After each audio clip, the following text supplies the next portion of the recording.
Bonjour à toutes et à tous, dans cette vidéo on va voir comment on peut apprécier l'énergie qui est contenue dans l'air. On a vu dans une précédente vidéo que l'air humide c'était de l'air sec plus de la vapeur d'eau.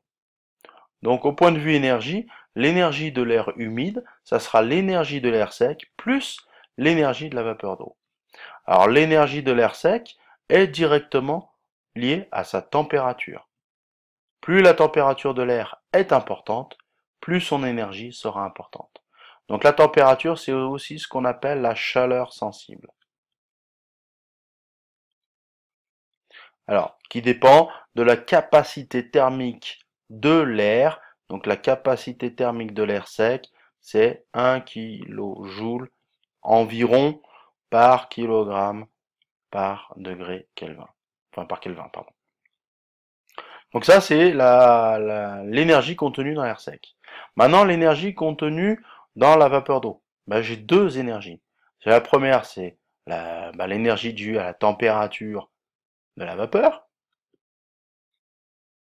Ça, c'est la même température que l'air sec, hein.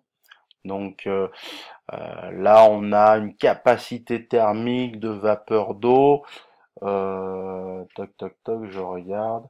C'est vapeur d'eau. Donc c'est 1,83 kJ par kilo par Kelvin. Voilà. Donc c'est légèrement supérieur à la capacité thermique de l'air sec. La différence, c'est que j'ai très peu d'eau, hein, par rapport à l'air, hein. Souvenez-vous, dans l'exercice précédent, on avait 1 kg d'air sec, il pouvait contenir jusqu'à 13,5 g d'eau. Donc c'est très faible. Donc l'énergie due à la température de la vapeur d'eau sera très faible par rapport à celle due à la température de l'air. Ça, c'était à 20 degrés. La deuxième énergie contenue dans la vapeur d'eau, c'est la chaleur latente. Voir les vidéos sur la thermodynamique. La chaleur latente, c'est la chaleur qui sera dégagée par la condensation de la vapeur d'eau. Et là, la chaleur latente de la vapeur d'eau, ça va être environ 2400 kJ par kilo. Donc rien à voir, beaucoup plus important, 1000 fois plus important.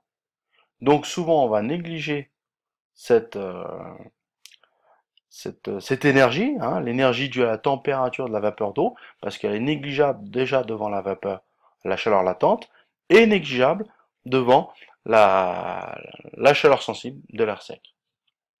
Alors, pour le traitement d'air, on prendra comme référence, hein, on prendra une référence, c'est que l'énergie de l'air sec à 0 degré, bah, son énergie, c'est 0 kJ.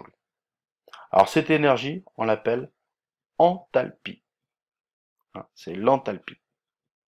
Donc l'enthalpie, une grandeur très importante, elle s'exprime en kilojoules par kilogramme d'air sec.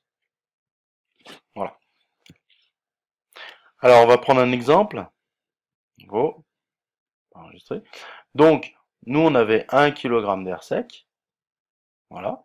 Son enthalpie à 20 degrés, eh ben on a vu que c'était 1 kJ par kilo par degré. Donc là, on aura 20 kJ. 20 kJ donc ça, c'est la chaleur sensible de l'air sec, due à la température.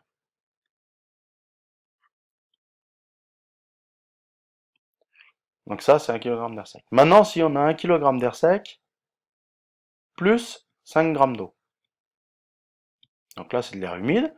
Donc ça va être toujours les 20 kJ, enthalpie, plus la chaleur latente de vaporisation, c'est-à-dire 5 fois 2,4 kJ.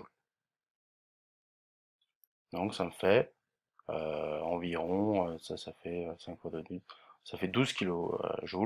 Donc ça fait 20 plus 12 kilojoules, ça me fait environ 32. Alors c'est des valeurs approximatives, mais ça donne une idée, comment on peut apprécier l'énergie de l'air humide. Ça fait 32 kilojoules. Sachant que la référence, c'est de l'air sec, à 0 degré, c'est 0 kilojoules. On sait très bien que l'air à 0 degré contient de l'énergie, mais ça c'est pour les calculs du traitement d'air. Alors, voilà, donc l'air humide est composé de l'air sec plus de la vapeur d'eau. L'énergie de l'air humide, ça sera de l'énergie de l'air sec plus l'énergie de la vapeur d'eau. Et on prendra en compte uniquement la chaleur latente, étant donné que la chaleur sensible de la vapeur d'eau est négligeable dans les calculs. Voilà. Donc si vous avez des questions par rapport à cette vidéo, n'hésitez pas. Sinon, bonne journée.